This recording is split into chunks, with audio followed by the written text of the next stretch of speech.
We're going to go to Vanessa Lee right away. Let's just get to the good stuff. And there you are, Vanessa Lee, on the island of Montreal. I believe you are with some prominent Liberals. Tell us what's going on. Well, Catherine, we are at the Society of Arts and Technology in the heart of downtown Montreal. And this is a very happy place because this is where more than a dozen Liberal candidates in the greater Montreal area are gathering and celebrating tonight. And joining me now is Stephen Guilbeault, the Quebec Lieutenant, most recently responsible for Parks Canada as well as Canadian culture and identity. Mr. Guilbeault, congratulations on your party's win. How are you? What's going through your mind right now? Because your riding is still too close to call. Yeah, so I think things are looking very well in the riding, but as you rightly say, it's too close to call yet, or it's very early. I think our numbers are very good, but are very early. We're very grateful that Canadians have decided to give us another mandate. And we feel honored, and we will work hard for Canadians. We're asking for a strong government because we know we have tough days ahead, certainly with the U.S. administration and President Trump. We know it's going to be complicated, so the stronger the Canadian government can be, the more united we are, the easiest it's going to be to face President Trump. What do you think made the difference in this election that Canadians have voted for another Liberal government? And how confident are you that it will be a majority government? Well, clearly the numerous attacks by President Trump on the Canadian economy, but not just the economy, on our sovereignty and our very identity, I think have really mobilized Canadians. And I think they saw in Prime Minister Carney someone who has experience on the world stage, someone who has experience with the economy, with finance, who has managed crisis, versus Pierre Poilievre, who's never done anything else than work on Parliament Hill in Ottawa. And they felt he was the right person for what's coming ahead and the difficult times we have ahead of us. We appreciate your time. Thank you very much. Thank you very much. Back to you, Catherine. Vanessa Lee in Montreal. And Rosie, worth noting, Stephen Guilbeault's riding, it was Gilles Ducep's old riding. It's gone Bloc in the past. It went NDP. Even in 2015, Hélène Laverdière kept that riding. That's right. Right now, though, Stephen Guilbeault, about 46% of the vote. Still early numbers, though. Okay. And you can see there at the bottom of your screen, we have still not made a call about what kind of government Mark Carney will be leading as the 24th Prime Minister. 162 seats leading and elected for the Liberals, 138 for the Conservatives, 24 for the Bloc, 10 leading or elected for, I think they're just leading, but maybe leading and elected for the NDP. You need 12 to form official party status. The Greens, oh, look, they just popped up. It seems like every time I mention them, they just appear. Leading and elected in 1. Remember that the number that the Liberals are still hoping to get to tonight is 172. That would give them a majority government and, of course, the ability, the mandate to implement their agenda much, much easier than if they're going to have to work with another party. But what we're seeing tonight is really the story of what this election has been. Largely a two-party race and the collapse of the Bloc and the NDP's vote right now. I want to talk maybe a little bit about popular vote and whether it matters here. I'm just looking at our dashboard. The Liberals are at 44.7%. The Conservatives at 40.6%. And I would just note that these numbers are so big, right? They're so big compared to what you would normally see in an election. 2015, for instance, Justin Trudeau won his majority with 39.47% of the popular vote.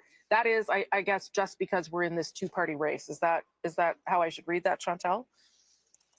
Yeah, you should also wait to have the full score. Yes, of course. What you're getting is a lot of those Alberta Conservative votes that are kind of pushing theirs up, raising the numbers for the Conservatives. But having said that, yes, it is both numbers are way too high for the kind, and that's why when you look at the seats and the possibility of a majority government, it's really hard to have a minority government if you do not have a strong third-party presence.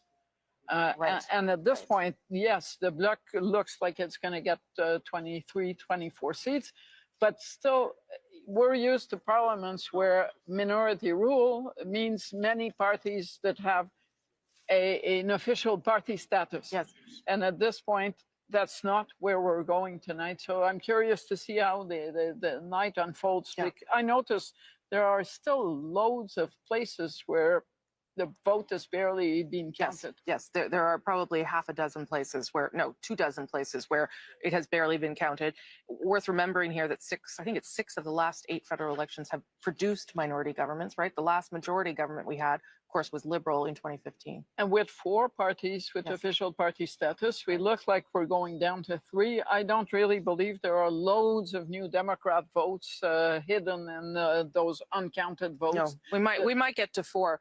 Does that concern anyone that there is fewer less representation of parties inside the House of Commons in terms of what that means for democracy, Andrew? I don't think it's a good thing or bad thing on its own. I mean, again, you get into the issue of how representative is the popular vote in that regard.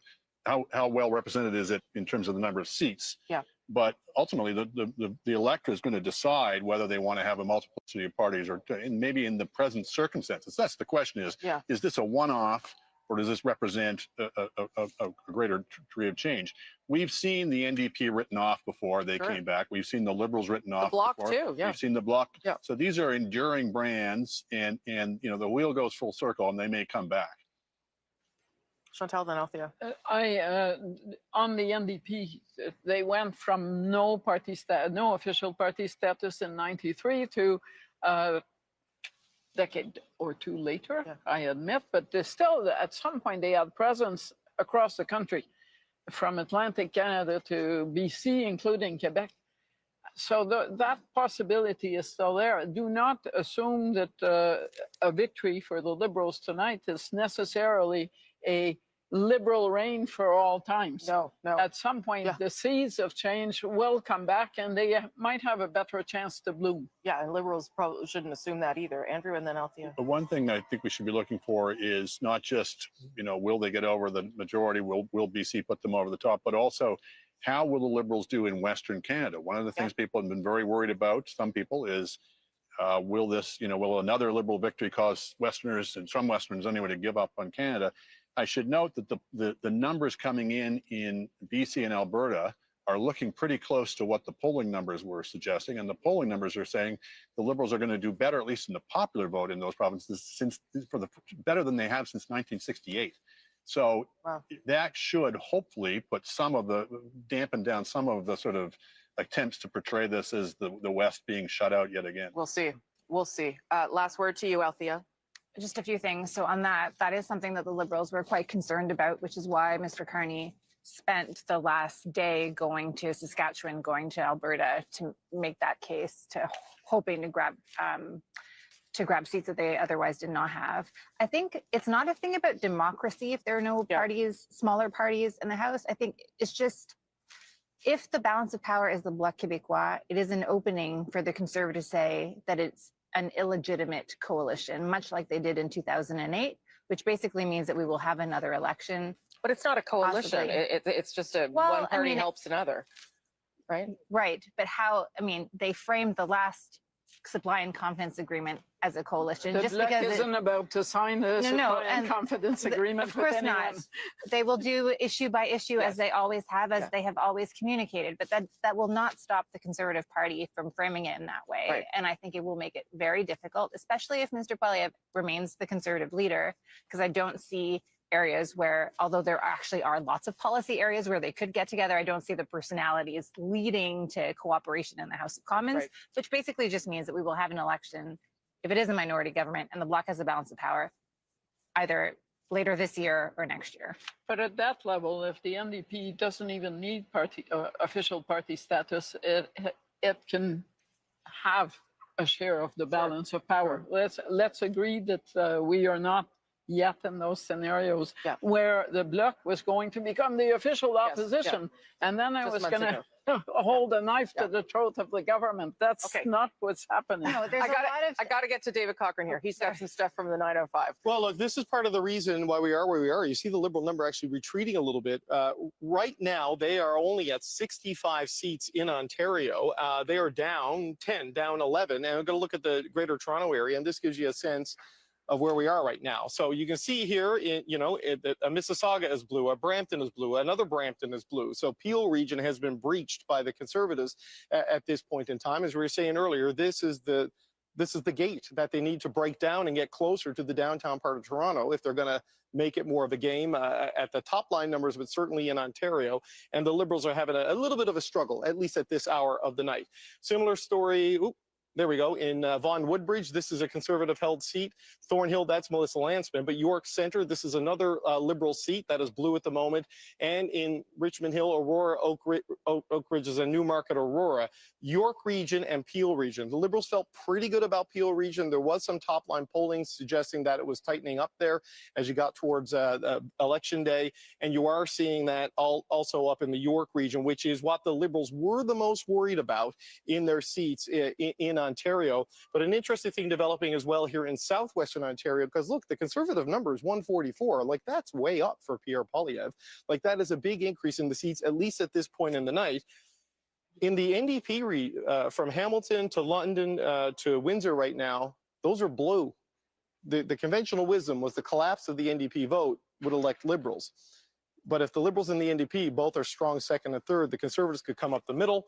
That may be what is happening in those areas. And just going back to the GTA, I know this was a concern up in the York region here, was that the NDP vote dropping would help the Liberals run up the score in the downtown Toronto core, where they're going to win just by larger margins. But there were not really any NDP vote to be gained in a lot of these 905 outer areas. And that would just, you would have a false sense of how viable you were in those ridings, and you would see Conservatives flip those blue. So the Liberals, still early yet in Ontario, but vote inefficiency not playing in their favor as they are down double-digit seats in a province that pollsters from start to finish had them up double-digit points, right? But that, again, speaks to what we're talking about around the popular vote and the seat efficiency. Nothing is working as it normally would in an election. That's what's happening, right? Yes, and you know, Donald Trump obviously disrupted this entire election. I mean, the U.S. president makes about $400,000 US a year. The Liberals should probably book that as a campaign expense, given the way that it's helped them throughout this thing.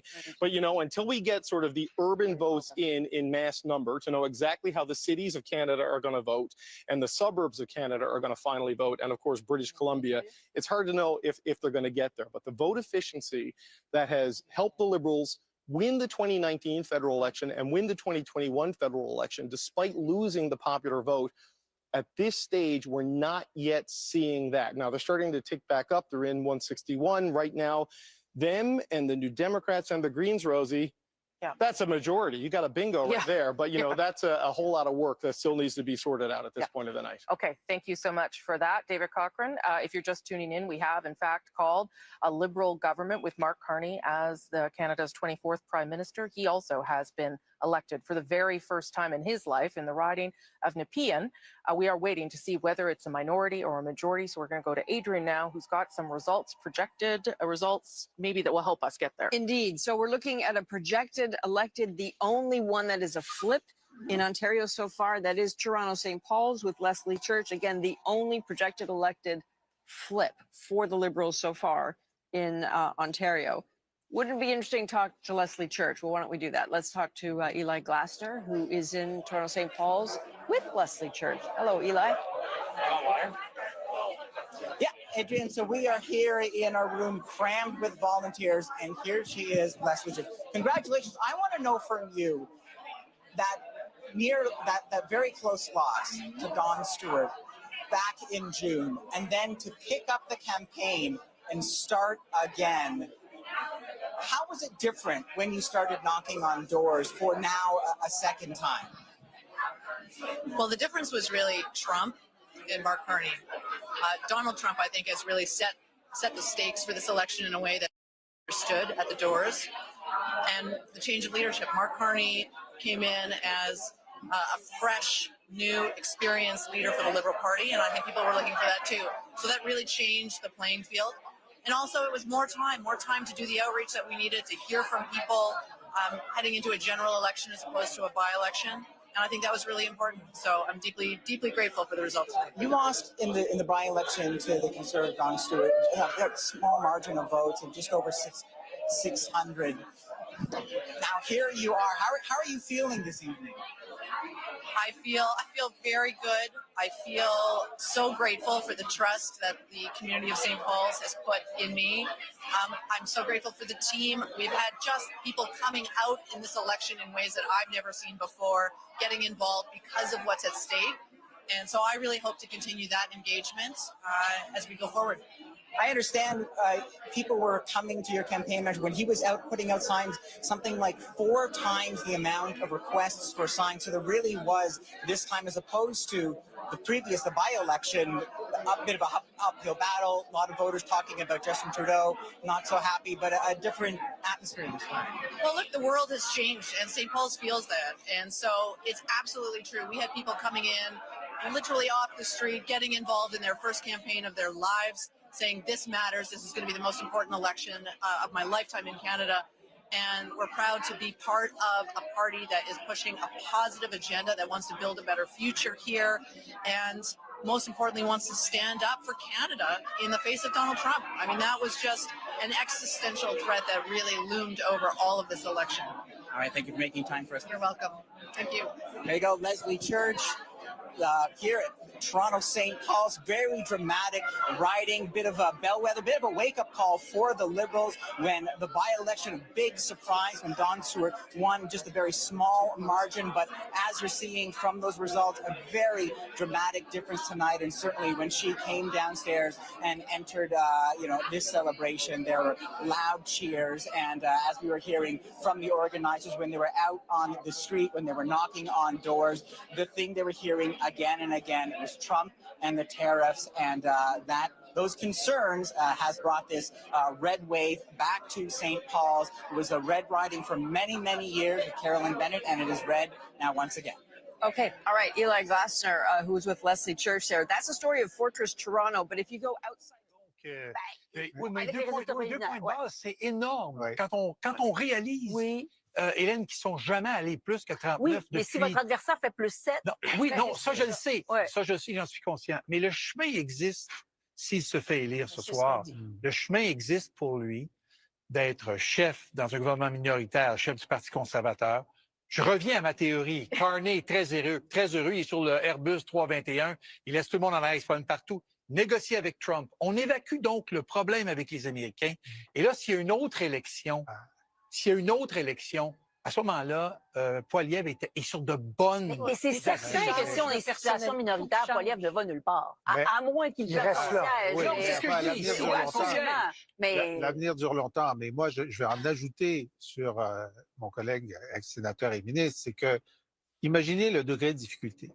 Donc, Pierre Poilievre, dans un contexte complètement nouveau, avec un roi fou à Washington, un banquier qui prend la place de Trudeau et qui lui prend son programme, sur la taxe carbone, sur les baisses d'impôts, et il progresse quand même à 41 %. C'est quand même quelque chose. Il n'a pas démérité de la famille conservatrice, et je pense qu'il a un avenir devant lui. À 41, je pense qu'objectivement, Michel, vous êtes d'accord, il n'a pas démérité. Absolument pas. Absolument pas. Puis ce qui est fascinant, c'est que l'Ontario, c'est l'industrie de l'automobile. Et c'est au cœur des négociations avec Trump. Et normalement, les libéraux auraient dû faire des gains beaucoup plus importants. Et là, ce qu'on voit, c'est que c'est les conservateurs qui vont chercher ce vote-là d'une certaine façon. Puis je ne le regarde pas là, circonscription par circonscription, mais sur le principe même, l'Ontario, c'est important.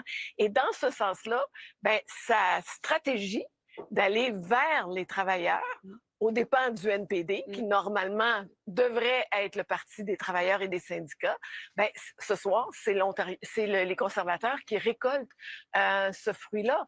Et juste pour terminer sur ce que Michael dit, je sais que lui, il pense qu'à Noël, c'est terminé. Moi, je pense pas qu'à Noël, c'est terminé, dans le sens qu'il y aura avec Trump, il y aura d'autres conséquences. Et c'est pour ça que c'est important de voir si c'est un gouvernement minoritaire, ça change la donne pour le reste des... En tout cas, ça ressemble à ça, à ce va qu'on a changer la devant donne les yeux. Là. Je ne sais pas ce qu'a pris le conseiller libéral, à moins qu'il y ait des chiffres qu'on ne comprenne pas. Là, mais ce qui est intéressant... Ah, excusez. Sébastien, Grand Toronto. Oui, Grand Toronto, c'est là que ça s'est joué pour distancer le Parti libéral d'un gouvernement majoritaire au moment où on se parle, parce que les conservateurs ont quand même fait des gains. Regardez ça, c'est les résultats de ce soir. Donc, vous voyez le bleu qui est ici. Le bleu qui est ici, c'est des circonscriptions où les conservateurs sont en avance comparativement à 2021. Donc, c'est des prises pour le Parti conservateur qui rentrent un peu dans Toronto. Et si on regarde de façon plus générale d'autres sections de l'Ontario, ici aussi, c'était très conservateur avec des grosses circonscriptions, mais dans l'analyse un peu plus fine, ils ont aussi fait des gains sur les libéraux, notamment ici. Donc, l'Ontario a livré d'une certaine façon pour les conservateurs et n'a pas livré pour les libéraux, ce qui fait en sorte qu'on se retrouve avec les chiffres actuels. Ça se resserre quand même 156-148. Alors, c'est pour ça que j'ai un grand point d'interrogation avec peut-être le texto du contact de Louis. C'est un texto il y a 3 heures. Où il y a du piratage. Parce que ce qui est intéressant, à l'Ontario, Sébastien parle de Toronto, mais effectivement, le sud-ouest de l'Ontario, c'est important. Ce sont ces circonscriptions qu'on appelle les pivots, celles qui passent du rouge au bleu d'une circonscription à l'autre. Et moi, je regardais des endroits comme Aurora, Cambridge, Flamborough, Milton, Markham, Unionville. Tous ces endroits-là sont en train de basculer bleu. Et ça, c'était là-dessus que misaient les libéraux et ça ne s'est pas produit. Au total, c'est 16 sièges de plus pour les conservateurs en Ontario au moment où on se parle. C'est vraiment pas ce qu'on peut dire. Alors, je vous redonne la parole, mais une petite seconde pour préciser une chose. Il y a actuellement, à 23h10, 33 luttes extrêmement serrées. Et donc, je refais le fil avec le conseiller qui a parlé à notre ami, c'est que si dans les 33 luttes, il y en a 20 qui tombent du côté rouge, ils ont effectivement une possibilité encore de devenir majoritaires. Il y en a 33 là où c'est serré, serré, serré. Et c'est arrivé... Si elles tombent de l'autre côté? Non, mais les libéraux... je vous donne un exemple tout de suite, Michael. Surrey Sud, White Rock. 2 petites voix, là. Là, c'est du... Puis là, ça a changé 3 fois. Alors, Victoria, plus 7. Si ça se confirme pour... lui, ça compte pas parce qu'il est dans les avances ou en tête, là. Bon, en voici une. Si Jill McKnight prend le dessus sur Jesse Saota, les libéraux en ajoutent une. Alors, il y en a comme ça 30, 33 même. Ce qui fait qu'on ne peut pas pour l'instant confirmer que le sort de Carney est minoritaire et c'est comme ça dans Cumberland, Colchester. Si vous voulez faire 22, la mathématique, Patrice, les bloquistes, je ne dis pas qu'ils veulent faire ça, qu'ils vont faire ça, mais ils pourraient gouverner avec les conservateurs. Absolument. Et je pensais à ça tantôt. Si Poilievre avait bâti des ponts, on revient tout le temps à ça. Si tu bâtis des ponts, puis tu as des amis, puis tu ne cries pas Brédolbon, quand c'est le temps de faire un truc comme ça, les gens sont plus ouverts. Sauf que ça alors, serait 156, 148. On ne dit pas que ça va se faire. Non. Mais gouverner avec il pourrait si.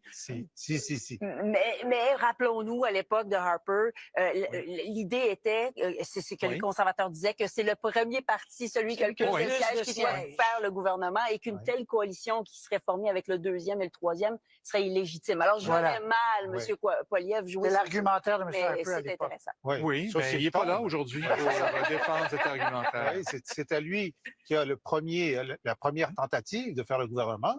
S'il échoue, il peut y avoir une deuxième tentative avec avec l'opposition officielle appuyée par d'autres partis. Alexandre Boulris, réélu.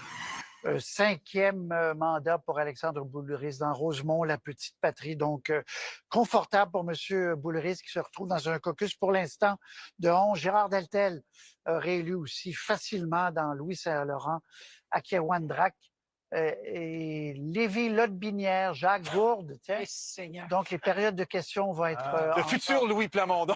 Bonne nouvelle pour Infoman. 8e mandat pour M. Oui, mais c'est coming up. Ah oui, mais Infoman a fait campagne, je suis sûr. Laurier-Sainte-Marie, élu, Stephen Guilbeault, ministre de la Culture et de l'Identité canadienne. Donc, élu, c'est Nina Machouf qui arrive 2e. Et University Rosedale, c'est réglé. Pour Chrystia Freeland, je l'ai répété à deux, trois reprises, Mme Freeland, qui est... et elle parle en ce moment, elle est un peu responsable de tout ce qu'on est en train de décrire, de vivre actuellement. Dans le Grand Montréal, Sébastien. Voilà, les libéraux ont réussi à aller chercher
For the NDP, this idea that Jagmeet Singh would not be able to hold on to his own seat, that there would be severe losses for the party, which is how this is panning out. You know, throughout this campaign, one thing that we've heard from supporters and from his team was that a lot of progressive voters that would have voted for the NDP were scared. They were scared of a Trump.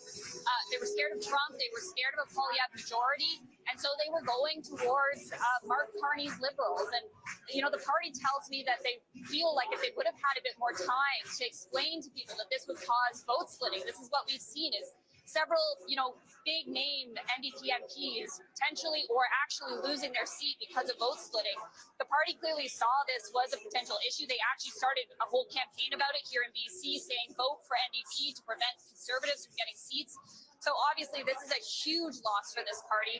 One staffer I spoke to earlier today, we were talking about the potential outcome, said for her, it was something that no matter how it shook out, they had helped to get dental care. They had made dental care happen. And for them, that was something they were going to hold on to. That was something that the NDP pushed to with just 24 MPs in the House of Commons. But obviously, this leaves this party in really the worst situation. The last time they lost official party status was in the 90s. And this is so important for a political party. It allows you questions in the House of Commons. It allows you, you know, to be in committees, to get staff. And so where this now is really going to be the question. Okay, Marina von Stackelberg, live there in British Columbia. Of course, I said Burnaby South. It's Burnaby Central is the riding where Jagmeet Singh has lost his own seat. Thank you, Marina. Appreciate that. Going to go to Randall Garrison there. I will say, if you're going to lose and have a devastating night and still act that gracious in your loss, that speaks to the humanity of these leaders and certainly of Mr. Singh. Speaking about the sacrifices people have made, he himself also has made, and now that he's stepping down. Are you surprised about the fact that he's leaving? No, and I said just a few minutes ago, I guess, on the air, that it was too early to write the story, but I was pretty sure this is the story we would be writing. Yeah. I supported Jagmeet early on because of the kind of person he is and the compassion he shows to others, which he demonstrated in the speech, but also calling on Canadians to get behind the winner of this election to get us through these difficult times. An enormously difficult thing to do when you've lost. Totally. Yeah. And so I give him high praise for that. I wasn't certain he would resign tonight, but I did think he would resign. Yeah, yeah. Given the outcome. Now, where, you know, I said earlier, where does the party go from here? Well, we still don't have a majority government here. And even if there are only somewhere between 8 and 12 New Democrats there, they may have a key role to play. And even if there's a small majority, they'll still have a key role to play in all those things that Jagmeet has talked about that are important to ordinary Canadians and the cost of living, housing, healthcare, all those things that are traditional priorities of the NDP will still be problems that the new parliament has to grapple with. And not to take anything away from that legacy and the legacy of Mr. Singh, but we've come a long way from Jack Layton and official opposition to now. And I wonder why that is. I wonder and what you think the party has to do to get back to a place of growth where people don't see it as a protest vote or a vote to park, but as a real alternative, a viable party. Well, I think, as I said earlier, I believe that this is a temporary setback for the NDP in terms of people aren't saying we reject what the NDP put in the window as an offer. They've just simply said we have a bigger crisis here. Right. And for this election, we are going to make a choice for a strong leader in the face of Trump. Yeah. And so I think that's what's happened. So can the NDP, you know, come back from this? Yes, I think they can. There's always the danger when you shrink back that certain protest moments or groups or things will try to take control of the party and keep it away from the mainstream which leads to success, not just for the party, but for Canadians who believe in those values. And so I think that will be a challenge for the party in its reduced circumstances. Yeah. But I have no doubt that we'll meet that challenge and be able to move forward probably as soon as the next election, which may be very soon, if this is indeed a minority government. Randall Garrison, thank you for coming all the way from British Columbia to help us with our coverage. I know it's not fun to have a disappointing night and have to talk about it, but you also were very gracious. It is not, and thank you for the opportunity to be here. apart from the obviously bad outcome, it's been fun. Okay. Good. Other than that, Mrs. Other than Yeah. that, yeah. Appreciate that, Randall. Thank you. Johnson. Yes, David. Roseanne, just going to work with the Liberal campaign that Mark Carney intends to speak in the next 30 minutes. So we should hear from him in the next 30 minutes or so on wherever this is going to end up tonight. Okay, and there on the bottom of your screen there in that small box is Pierre Poilievre's headquarters, the Conservative headquarters. We are going to hear from him in just moments. And there he is with his wife, Anna Poilievre, who has been by his side throughout this campaign, really a vital part of the campaign to try and get people's support and to show a more personal side of him. Let me show you where Pierre Poilievre is in his riding of Carleton at this hour. Remember, unusual things going on in that riding because of the longest ballot campaign. There are 91 people on the ballot, but Pierre Poilievre has not led once in the course of this evening in his own riding. And the Liberal there, Bruce Fanjoy, is ahead by more than 2,000 votes. So that is something to watch for sure. Not calling anything there, but not very encouraging for Mr. Poilievre tonight. Let's listen in.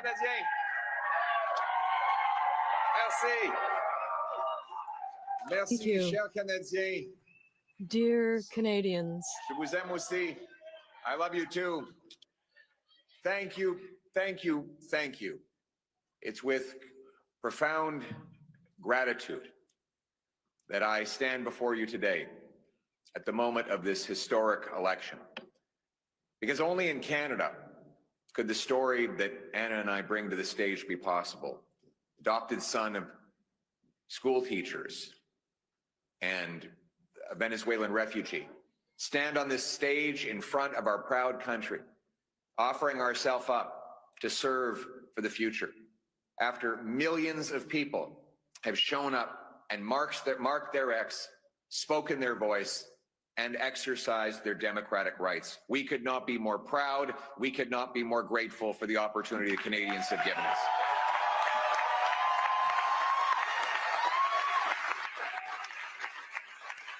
And speaking now of Anna, I want to take a moment to thank my incredible wife. She's been by my side. She's my rock. I love and cherish you and our little ones more than you'll ever know. And I could not have done any of this without you. Thank you so much. I love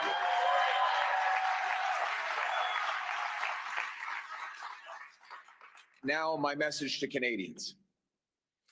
The promise that was made to me and to all of you is that anybody from anywhere could achieve anything, that through hard work, you could get a great life, you could have a nice, affordable home on a safe street. My purpose in politics is and will continue to be to restore that promise.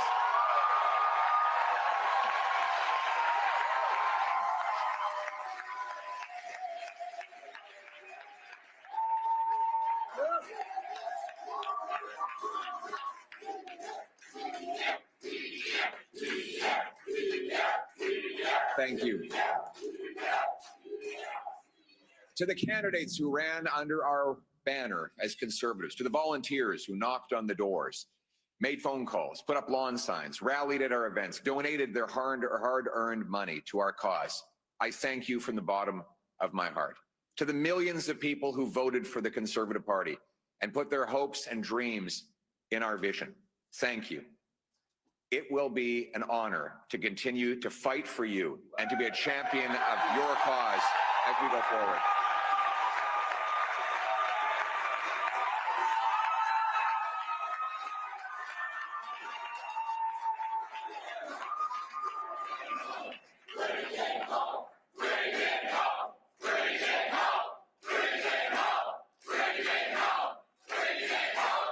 Ça serait un grand honneur de continuer de me it would be a great honor to continue to fight for you because it has been an honor to be your voice, to fight for conservative values, the values for which you voted, and it will be an honor to continue to try and restore the promise of Canada, that anyone who works hard can have a great life in an affordable home, in a safe community. That is our vision, and we will bring it home. To my fellow Conservatives, we have much to celebrate tonight. We've gained well over 20 seats. We got the highest share of vote our party has received since 1988. We denied the NDP and Liberals enough seats to form a coalition government, meaning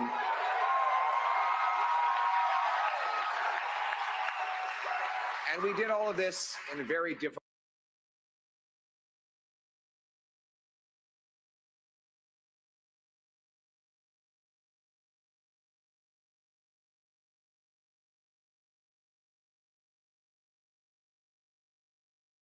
It takes time. It takes work. And that's why we have to learn the lessons of tonight so that we can have an even better result the next time the Canadians decide the future for the country.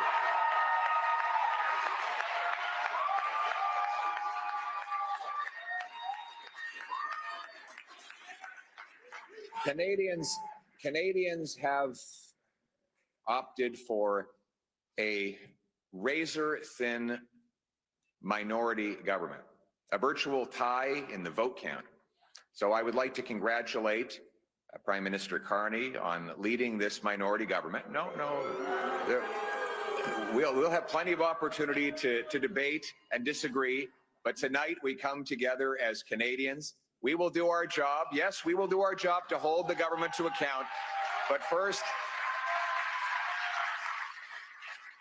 we congratulate people from all political backgrounds on participating in the democratic process.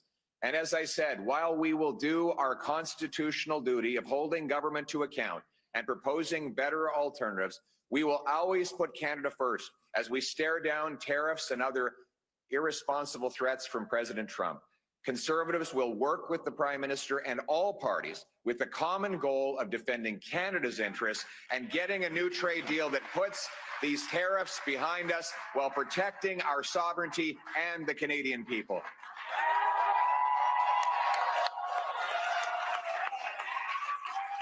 I want to thank my Conservative team, my caucus, my members of the Conservative staff and others who've helped reshape the entire political landscape in this country. Conservatives have achieved major breakthroughs tonight. We brought in record support from blue-collar and unionized workers, youth, new Canadians. We gave voices to countless people across this country who've been left out and left behind for far too long. We won the big debates of our time on the carbon tax, on inflation, on housing, on the drug crisis, on crime. Conservatives have been leading the debate, and we will continue to put forward the best arguments to improve the lives of our people right across this country. But we will not stop there. Every single day, our Conservative caucus and I will be holding the government to account on behalf of the millions of Canadians who believed in the message of change.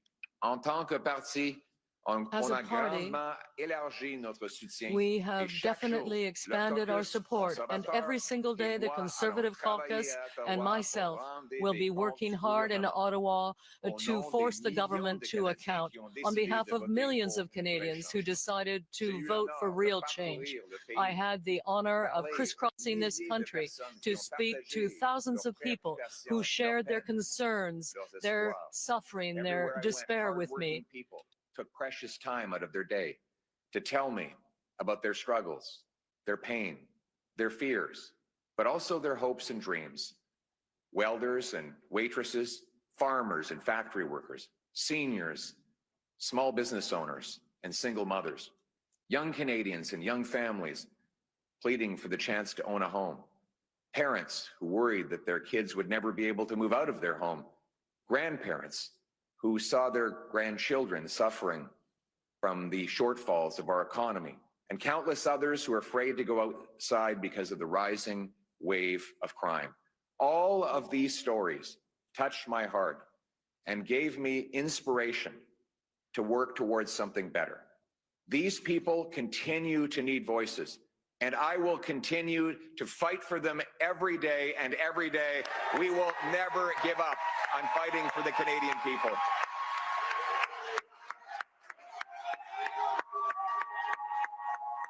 Thank you. We hear your stories. We will carry those stories with us into Parliament. We will not forget the people for whom we work and for whom we fight every day. Now, I know that some of you might be disappointed that change did not get over the finish line tonight. Change takes time. Most of all, it requires that we never give up, because our people and our country are worth fighting for.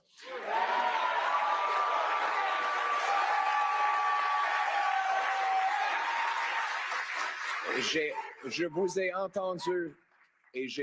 Heard you, and I carried your stories with me throughout this campaign, and your stories will remain with me as I fight with my Conservative team to defend you and to advance your interests. To those who desperately need change, I know that you're disappointed. Change is difficult and it takes time, particularly because we must now never stop. I will never give up on fighting. The people of Canada deserve that we continue to fight for them. People who voted for other parties.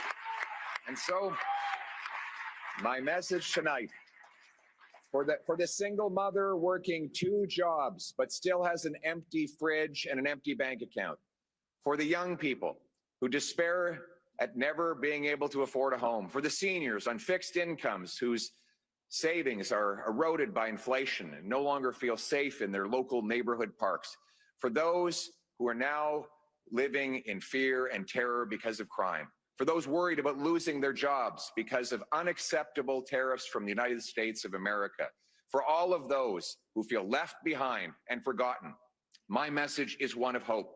Change will take time, but we will fight for that change, and we will deliver that change, and we will never give up on fighting for the great Canadian promise that anyone from anywhere can achieve anything, that hard work gets you a great life in a beautiful house on a safe street protected by our brave troops under our proud flag. Canada first, Canada always. Let's bring it home. Thank you very much, Canada. Merci beaucoup, Canada. Yeah, we fight for what's right. We're wild and we're free from the mountains.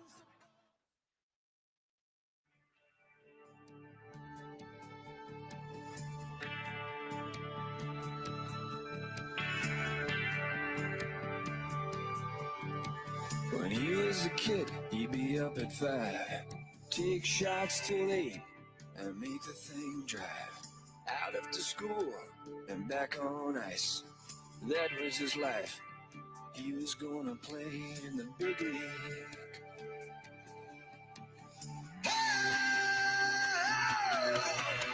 The big league.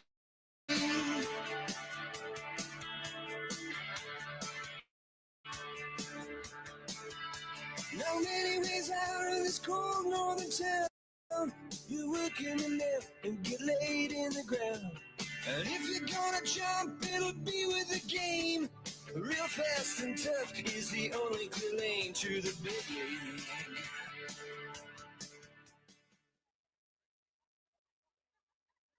In first place, Mark Carney with 131,674 votes. Vive le Canada! Mark Carney n'a pas perdu de temps après son entrée en poste pour abolir la tarification fédérale sur le carbone.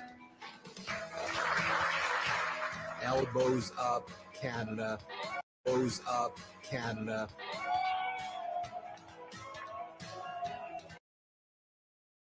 You know how refreshing it is for people to think a politician's boring? Comme on a quelqu'un qui a gradué avec un doctorat en finance à Oxford. The Liberal plan is a good plan. C'est quoi le nom du groupe d'humoristes de l'animateur Guy Lepage? Qui est en... Oh, Crockett Bellator. Ouais! Oh! Bravo! It sounds like Danny was saying praise, but I think you're reasonable. We need more adults, dude. Okay. C'est un métier le plus fun. Mais quand même, vous semblez avoir un bon sens de l'humour pour un économiste. Pour un économiste. Oui.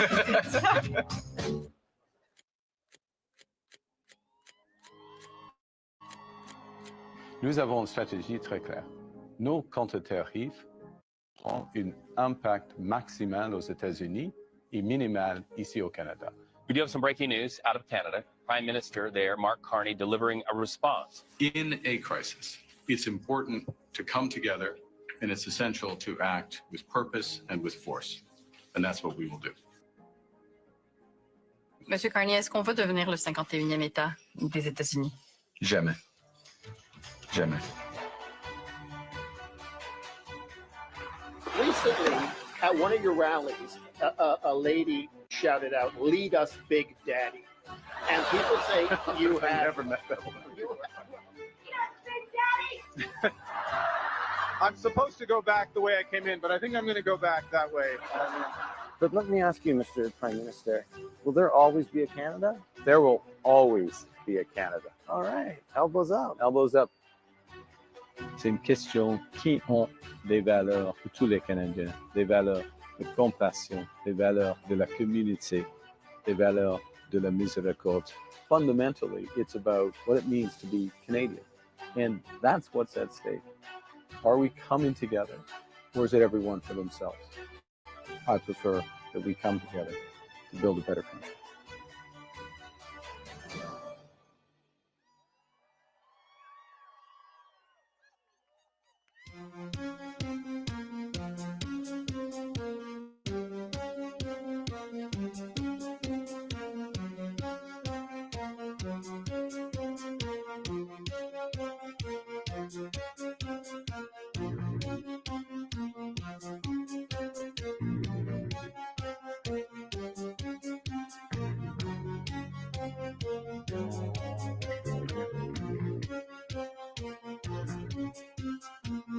I wear my sunglasses at night so I can watch you weave and breathe your storyline. And I wear my sunglasses at night so I can keep track of the visions in my eyes.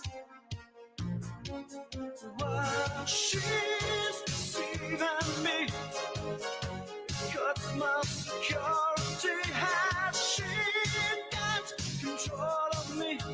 I turn to her and say, don't switch the blade on the guy and shades, oh no.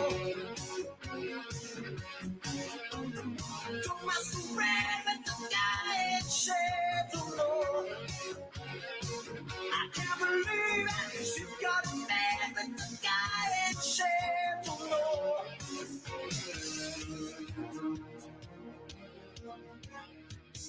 I wear my sunglasses at night so I can forget my name while you collect your claim.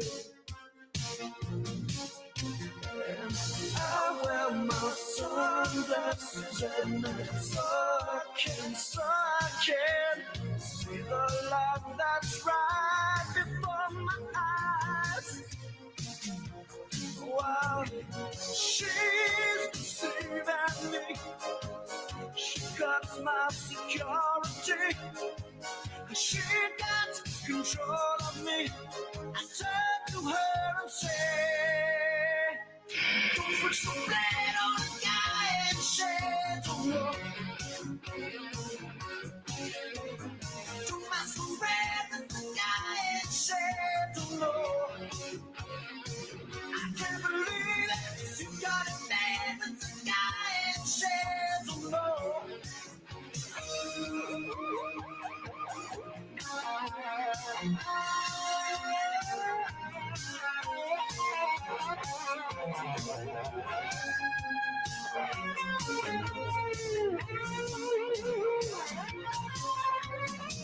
She's deceiving me, cuts my security. Has she got control of me?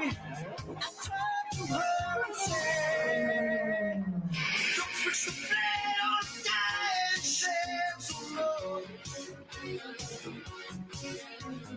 Don't masquerade with the guy in shades, oh no.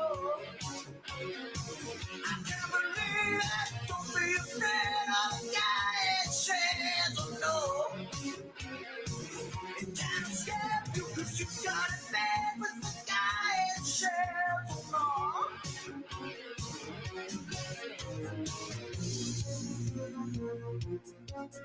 I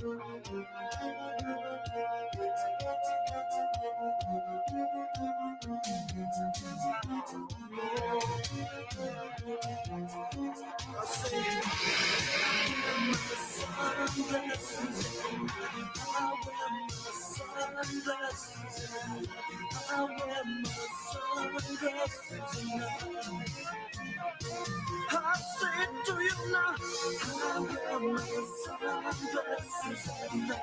I wear my sunglasses at night. I wear my sunglasses at night. I cry to you, I wear my sunglasses at night. I wear my sunglasses at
to do, you waste away, obscured in exile.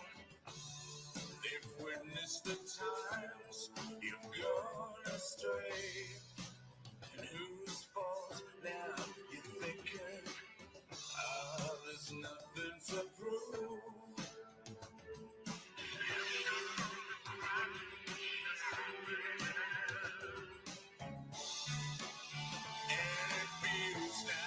Just like heaven's coming down. So strange are the ways they all have changed. Still alive, it stayed the same. A break from the past could make it last. Or maybe just a little longer. Now there's nothing to prove.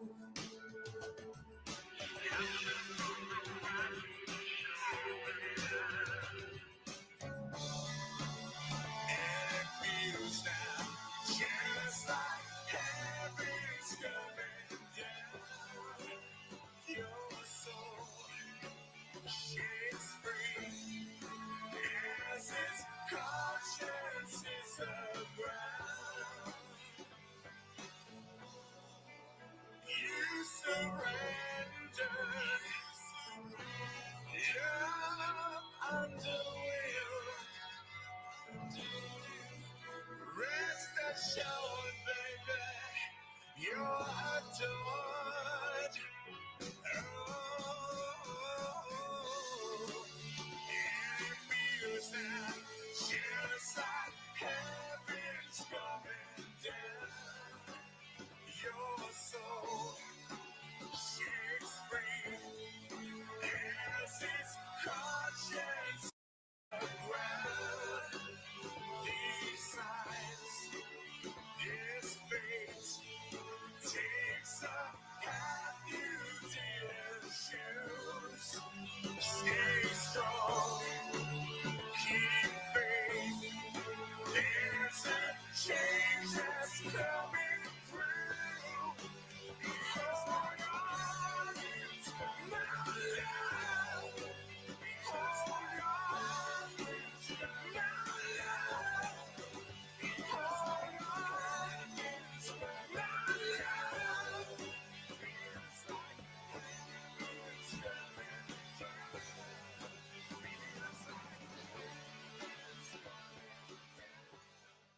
Ottawa, veuillez accueillir, please welcome to the stage, Diana Carney. Ici la terre est grande, ici la pluie de noir. Raconte-moi qu'on puisse trembler ensemble. Ici le jour vient.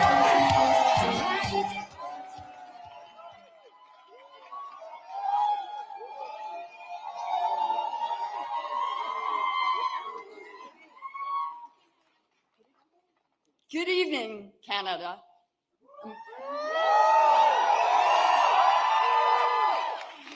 Bonsoir, Canada, et merci pour votre vote.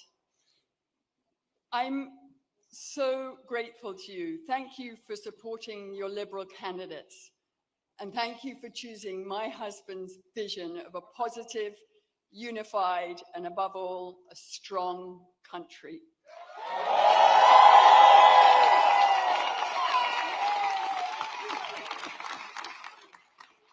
Over the past few weeks, Mark and I have had the enormous privilege of meeting so many people across this great country. Everywhere we've visited, we've been energized by the passion, the commitment, and the kindness and belief that we have encountered, not to mention the beauty and diversity of this amazing country. As we've traced a path from winter into spring,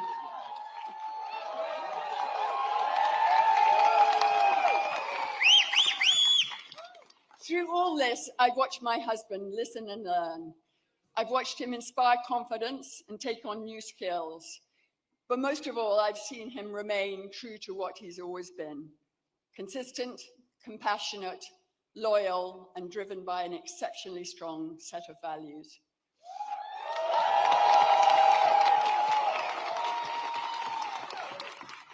He's thoughtful, respectful, and honest. And I think and hope that you now have come to appreciate that alongside his capacity for dealing with the most serious of matters, he has a great mind for trivia, a wicked sense of humor, and a wonderful smile.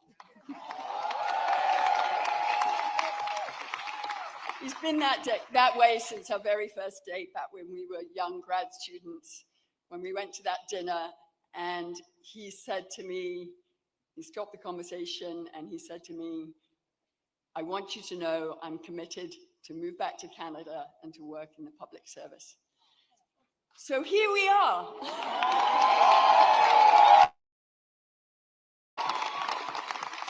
As his partner, I could not be more proud of him. And as a Canadian, I'm so thankful that the man I met more than 30 years ago has held tight to that strong commitment to service. I'm lucky to have him. We're lucky to have him now more than ever. Without further ado, it's my great pleasure to introduce my husband, the Prime Minister who will make Canada strong and Canada forward.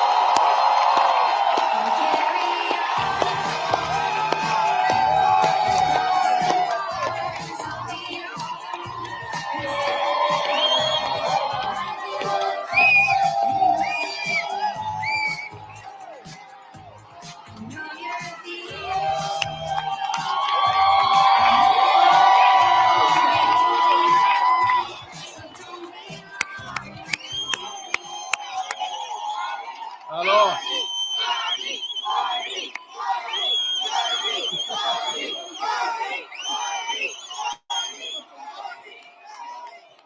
that is Nepean. That is the spirit of Nepean behind me right there. Thank you. Bonsoir tout le monde. Bonsoir. Oh, quel bonsoir. C'est un bon bonsoir. I have a question. Who's ready? Who's ready? Who's ready to stand up for Canada with me?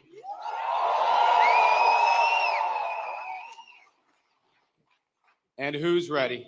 Who's ready to build Canada strong?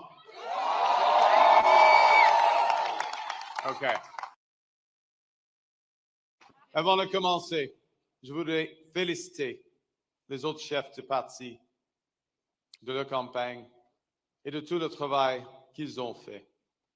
Je les remercie pour leur service envers le Canada, maintenant et dans le futur. I want to thank the leaders of the other parties. I want to salute the contribution of Jagmeet Singh. I noticed his remarks. Leading on progressive values. Elizabeth May, who will be returning to Parliament. Yves-François Blanchet.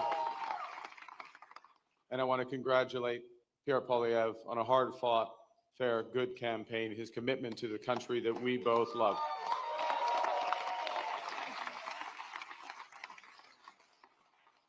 They all have many, many more contributions to our land. Thank you, Diana. Thank you, Diana, for your work on this campaign. Thank you, Diana, for the commitment and compassion you bring to everything that you do.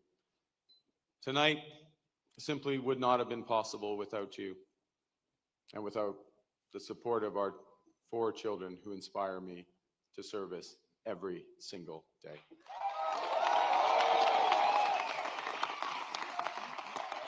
I also want to salute the women and men who put their name on the ballot from all parties.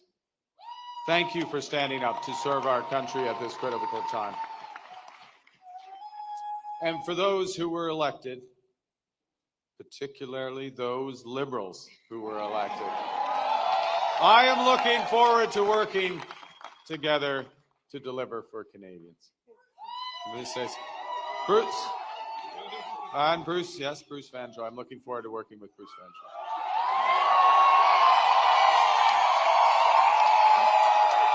Fantastic. He will be a great MP. We're going to have fun tonight. Yes, we're going to have fun. Bien sûr, je tiens à remercier les milliers de bénévoles ici ce soir et à travers le pays qui ont donné de leur temps pour cogner au port, pour faire des appels, pour échanger avec leurs voisins et les membres de leur communauté, pour nous donner un gouvernement fort. Ouais, c'est ça. You know, I chose to enter politics because I felt we needed big changes in this country, but big changes guided by strong Canadian values. Values that I learned at the dinner table from my parents, Bob and Verley, and from my siblings. I appreciate this more in retrospect from my siblings. My siblings, Brenda, Sean, and Brian. Values that I learned on the ice from my coaches. Values that have been reinforced as I've met with Canadians across this great country. And those include 3 values that I want to highlight this evening. Humility. It's Canada after all. Ambition, it's Canada after all. And unity, it's Canada.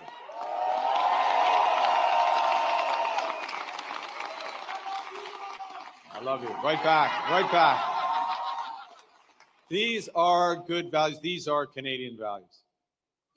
Values that I will do my best. I'm just getting worked up here. These are values that I will do my best to uphold every day as your Prime Minister. You betcha. Okay, well, you have to judge after this next section because I am going to begin with the value of humility and by admitting that I have much to be humble about. That's true. Over my long, that's not an applause line, it's just a statement of fact. Over my long career, I have made many mistakes and I will make more. But I commit to admitting them openly, to correcting them quickly, and always learning from them. You know, humility underscores the importance of governing as a team in cabinet and in caucus. and working constructively with all parties across Parliament, of working in partnership with the provinces and the territories and with Indigenous peoples. And at this time, it underscores the value of bringing together labor, business, civil society to advance the nation-building investments we need to transform our economy. Humility is also about recognizing that one of the responsibilities of government is to prepare for the worst, not hope for the best. As I've been warning for months, America wants our land, our resources, our water, our country. Never. But these are not idle threats. President Trump is trying to break us so that America can own us. That will never ever happen. But we also must recognize the reality that our world has fundamentally changed. There's also, for me, as I stand before you this evening, humility in recognizing that, well, many have chosen to place your trust in me, trust in the Liberal Party. Millions of our fellow citizens preferred a different outcome. And my message to every Canadian is this: no matter where you live, no matter what language you speak, no matter how you voted, I will always do my best to represent everyone who calls Canada home.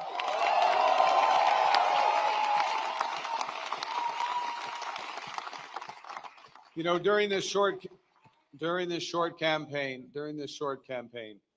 I went to Saskatchewan and Alberta a couple of times. Even though, you know, we're Liberals, it's tough. It's tough out there. I grew up there. But I went because I intend to govern for all Canadians. And au cours de cette campagne, plusieurs Québécois et Québécoises m'ont ouvert leurs portes, m'ont accordé leur confiance.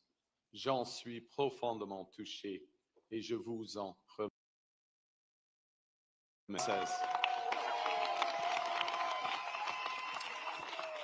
La langue française, la culture québécoise, elles sont au cœur de l'identité canadienne. Elles définissent le pays que j'aime tant. Et je vais les défendre sans relâche.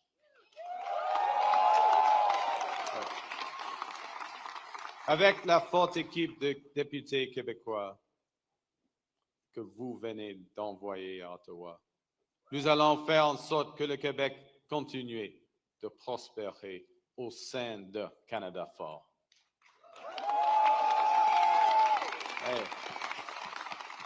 Et que vous soyez un travailleur des sables bitumineux à Fort Mac, une infirmière de Joliette ou une comptable de Toronto. Il y a plusieurs comptables à Toronto. Mon gouvernement va travailler pour vous tous. So, as we come here after this most consequential election, let's put an end to the division and anger of the past. We are all Canadian, and my government will work for and with everyone.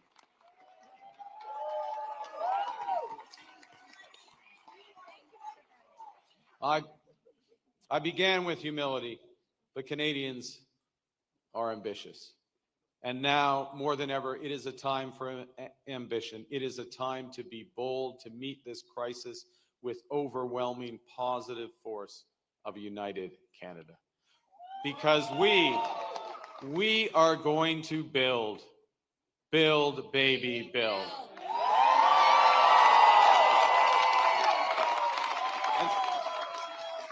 Exactly. Throughout, not for, well, no, we're building now. We've gotten over that bit. Throughout our history, there have been turning points. Throughout our history, there have been turning points when the world's fortunes were in the balance. That was the case at the start of the Second World War, just as it was at the end of the Cold War. And each time, Canada chose to step up, to assert ourselves as a free, sovereign, and ambitious nation, to lead the path of democracy and freedom, and, because we are Canadian, to do so with compassion and generosity. We are once again at one of those hinge moments of history. Our old relationship with the United States, a relationship based on steadily increasing integration, is over. The system of open global trade anchored by the United States, a system that Canada has relied on since the Second World War, a system that, while not perfect, has helped deliver prosperity for a country for decades, is over. These are tragedies, but it's also our new reality. We are over the shock of the American betrayal, but we should never forget the lessons. But you're going to take us forward. We have to look out for ourselves. And above all, we have to take care of each other.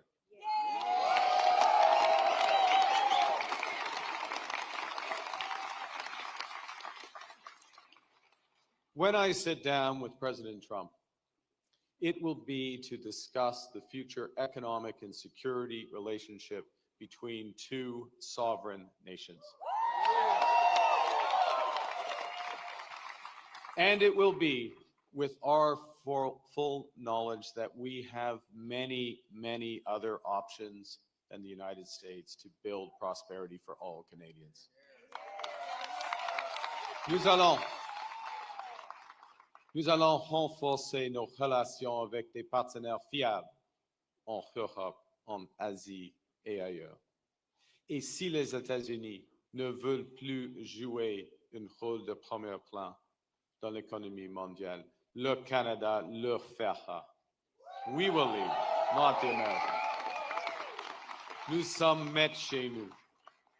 Nous allons bâtir des millions de logements, une superpuissance énergétique, de bonnes carrières dans les emplois spécialisés et une seule économie canadienne, pas 13. We will chart a new path forward because this is Canada and we decide what happens here.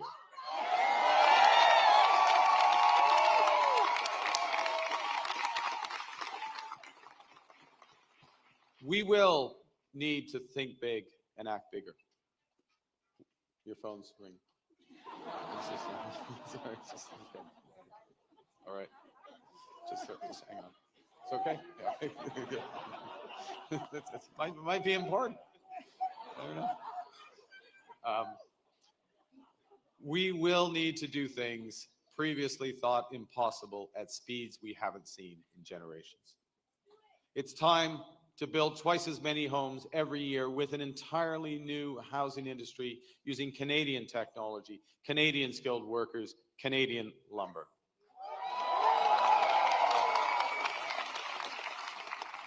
It's time to build new trade and energy corridors, working in partnership with the provinces, territories, and Indigenous peoples. It's time to build hundreds of thousands of not just good jobs, but good careers in the skilled trades. It's time to build Canada into an energy superpower in both clean and conventional energy. And it's time to build an industrial strategy that makes Canada more competitive while fighting climate change.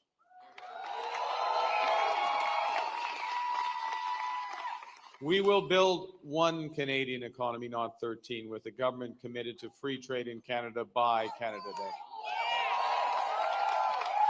The point is that we can give ourselves far more than the Americans can ever take away. But even given that, I want to be clear. The coming days and months will be challenging, and they will call for some sacrifices. But we will share those sacrifices by supporting our workers and our businesses. Les défis devant nous sont intimidants et c'est normal. Les grands changements, comme ceux que nous vivons, sont toujours inquiétants. Nous avons beaucoup de chemin à faire, mais j'ai confiance. J'ai confiance en vous. J'ai confiance au Canada.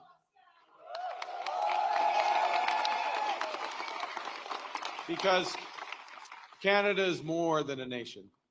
We are and we always will be a confederation, a sacred set of ideas and ideals built on practical foundations. That we know we're not always perfect, but we always strive to be good. We do things because they're right, not because they're easy. That we see kindness as a virtue, not as a weakness. Most importantly, we know that our strength lies in our resolve to work together as a country. It relies on our unity. You know, on the second day of this campaign, I went to Gander, where on 9/11, they welcomed thousands of passengers into their homes without question or hesitation. I sat down with two of the many heroes of the time, Diane Davis and Beulah Cooper. And during our conversation, they showed me a thank you card that they'd received from a young girl called Ellie, who wrote, "Your kindness motivates me to use my kindness." That touching phrase captures what Canadians instinctively know, that virtue is like a muscle that grows with its exercise. We become just by doing just acts, brave by doing brave acts. When we are kind, kindness grows. When we seek unity, unity grows. When we are Canadian, Canada grows.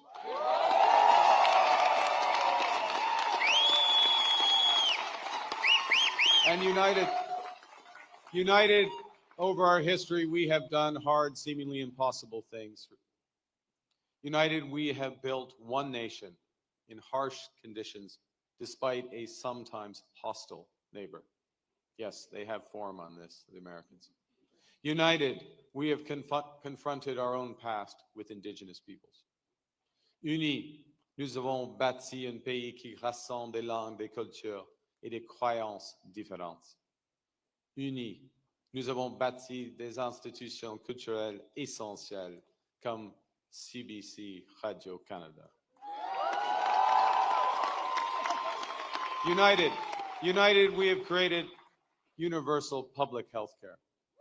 And now, in the face of this crisis, united, we are buying Canadian. We are exploring everything this country has to offer. We are supporting our friends and neighbors in the crosshairs of President Trump through a crisis that we did not create.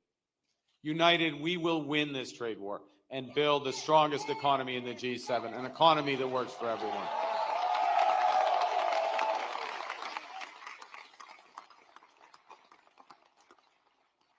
Au cours des derniers mois, les Canadiens et Canadiennes ont fait leur part, se sont rassemblés pour défendre notre pays et notre façon d'être.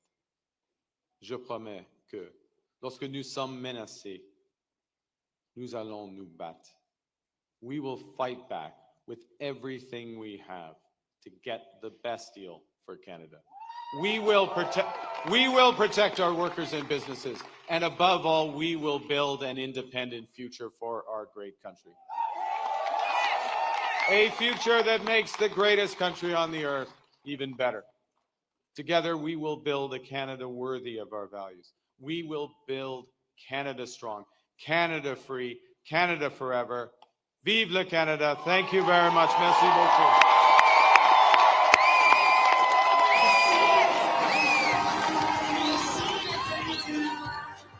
Raconte-moi qu'on puisse trembler ensemble. Et si le jour vient pas, dans la nuit t'es perdu. Raconte-moi qu'on puisse crier tout bas. Et si la terre est sombre, et si la pluie te noie, raconte-moi qu'on puisse trembler ensemble. Et si le jour vient pas, dans la nuit t'es perdu. Raconte-moi. dear guests, we know it's been a long night. We will ask for another 10 minutes of your patience while we reset the stage for our very special musical guest. Chers invités, nous savons que la soirée a été longue. Nous vous demandons de patienter 10 minutes pendant que nous préparons la scène pour nos invités spéciaux. À tout de suite.